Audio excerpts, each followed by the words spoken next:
quais são os sinais de mudanças de paradigma, né? A gente começa a mudar dessa ideia que a gente tinha machista, né? Primeiro racista, né? No Ocidente, de que se acreditava, vejam que a ciência num determinado período, e inclusive as religiões, principalmente as nossas religiões cristãs, davam conta de explicar por que o negro era inferior, né? O índio, enfim, né? Fora o branco, o europeu. Não que essas pessoas, né? Eles acreditavam nisso. Algumas pessoas revolucionárias trouxeram mudanças, com muito sacrifício, muito sangue, inclusive, né? Depois começou a revolução que, se não, temos que ir além, o feminismo veio, mas ainda não dava conta do que eu vou falar, né? A gente ainda não assimilou totalmente as revoluções que dariam conta do não racismo, nem do não machismo, né? A gente sabe disso. Aí existem outros pensadores que vão trazer outro elemento, outra palavrinha que acho que é mais interessante, que é dominação. Existem algumas pessoas, alguns grupos de pessoas que dominam outras. Também não fazem cinicamente, não se dão conta. Desde pequenos ou antes mesmo de nascer, já tinha uma cultura que reproduz isso, né? Provavelmente, mesmo aqui, muitas pessoas estão acostumadas de que a mulher fica mais na cozinha e o homem não fica na cozinha, né? Ainda a gente vive com essa categoria de dominação.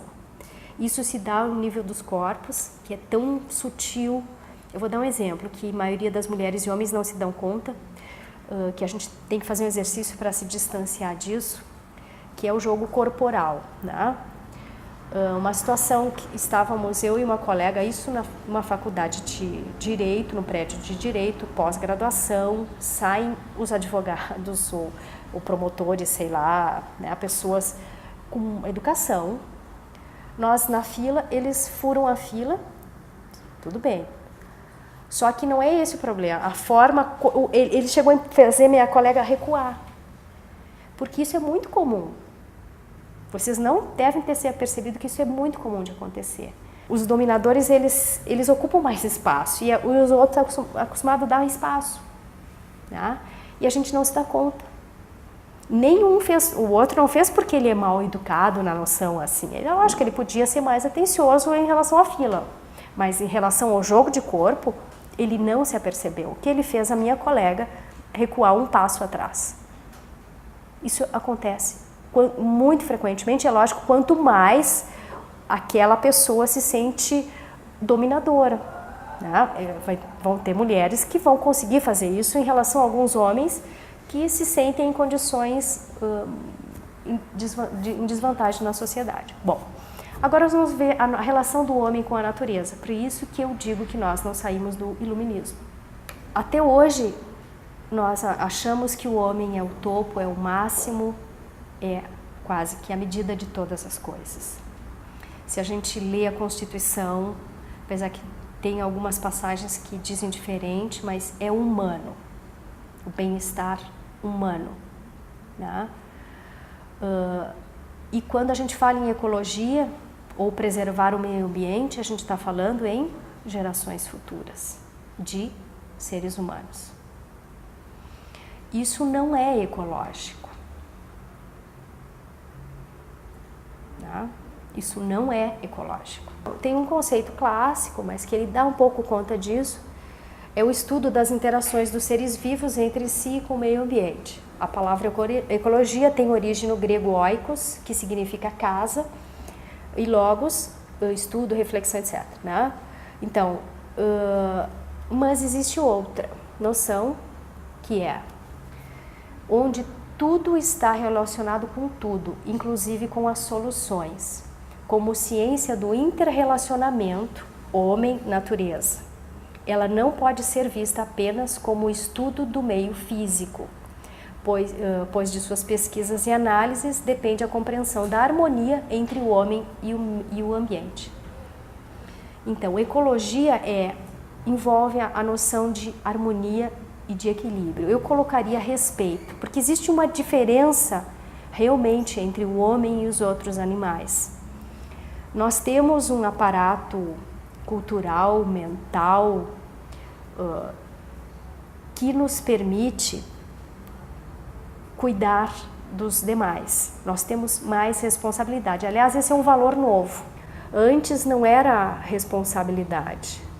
Antes, sim, o culto da liberdade individual.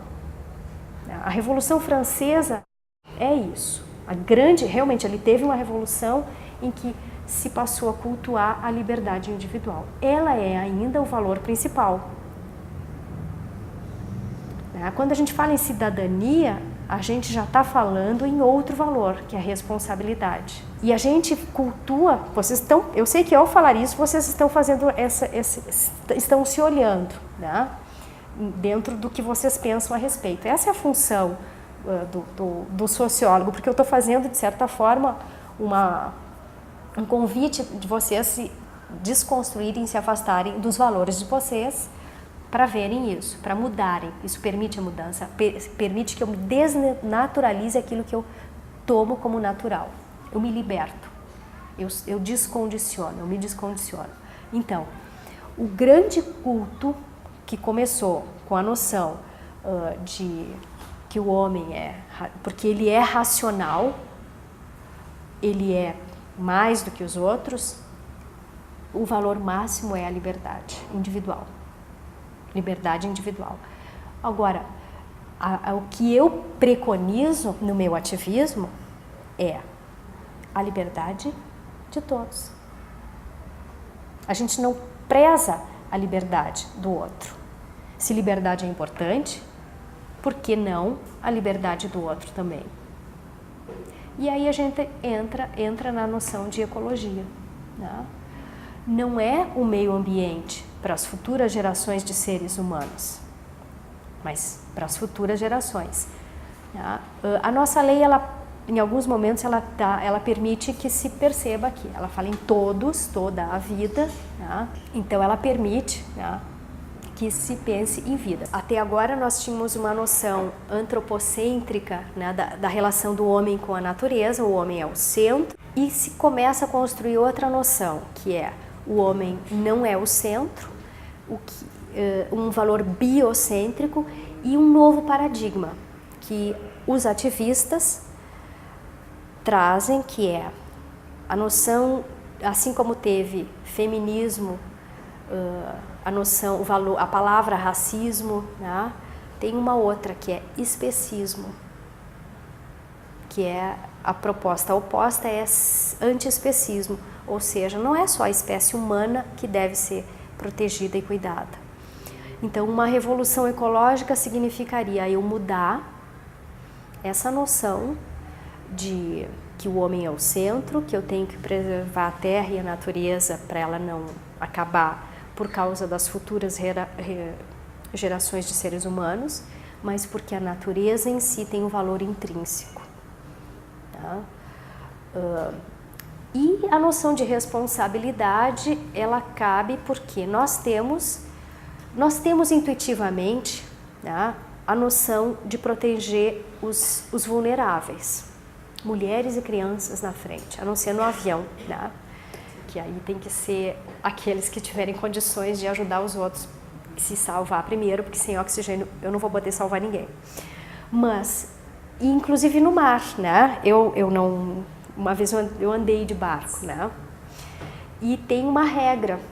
O navio maior é o que se tem uma possibilidade de colisão, quem vai sair é o que tem maiores condições, é o maior. O pequenininho fica parado esperando que o outro saia. Porque se imagina que o maior tem melhores condições de sair da colisão. É uma regra, né? E que é respeitada. E nós temos, no mínimo, intuitivamente.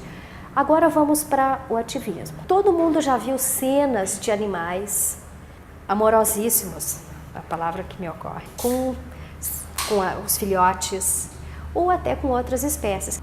Nós naturalizamos a violência com os animais, né?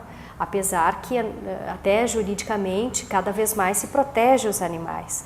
É crime o maltrato aos animais. Isso é novo, quer dizer, nem tanto. Desde 1934 as pessoas não sabem. Mas a forma como isso tem operado é mais recente, né? Antigamente se fazia maus tratos se nada acontecia. Hoje não, hoje no mínimo a pessoa até vai ser julgada, como nós tivemos lá no Rio Grande do Sul, em Pelotas. Não sei se vocês devem ter sabido da cachorra preta, caso famoso. Pois é. Não vou dizer o que eles fizeram, mas foi uma crueldade com uma cachorra. E comoveu como esses últimos episódios que não vale a pena lembrar. E foi tão forte a coisa que teve movimento contra e foram presos, sofreram um processo criminal, né? Responderam, enfim, como qualquer réu primário, tá? Eu não sei se um não era primário, enfim, teve uma comoção, ou seja, no mínimo eles tiveram que se mudar de cidade, no mínimo isso acontece hoje em dia, porque fizeram um maltrato muito grande para a cachorra preta.